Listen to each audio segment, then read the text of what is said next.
হঠাৎ বজ্রপাতের আলোয় মিতু দেখলো গাছের উপরে সাদা শাড়ি পরা এক মহিলা বসে আছে। সে ভীষণ ভয় পেল। কে কে আপনি?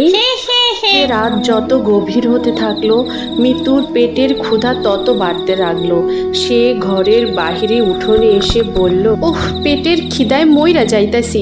শুনছি বাড়ির পিছনের ওই জঙ্গলটায় অনেক ফলের গাছ আছে।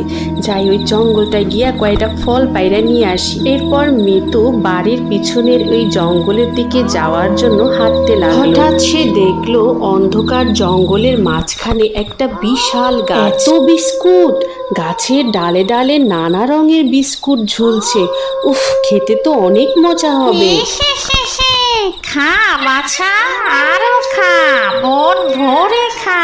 হঠাৎ বজ্রপাতের আলোয় মিতু দেখলো গাছের উপরে সাদা শাড়ি পরা এক মহিলা বসে আছে। সে ভীষণ ভয় পেল। কে কে আপনি? আমি এই গাছের মালিক। যারা আমার বিস্কুট খায় তারা আর বাড়ি নিচের দিকে তাকিয়ে ভয় পেয়ে গেল। মানুষের মাথার হাড় পড়ে আছে আর ফিরতে পারে না।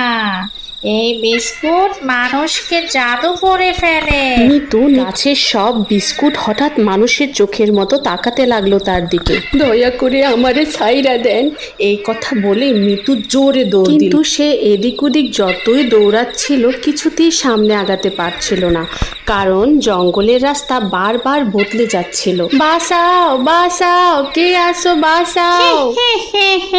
তুই আর পালাইতে পারবি না বাছা। তখন দূরের মসজিদ থেকে ফজরের আজান ভেসে এলো।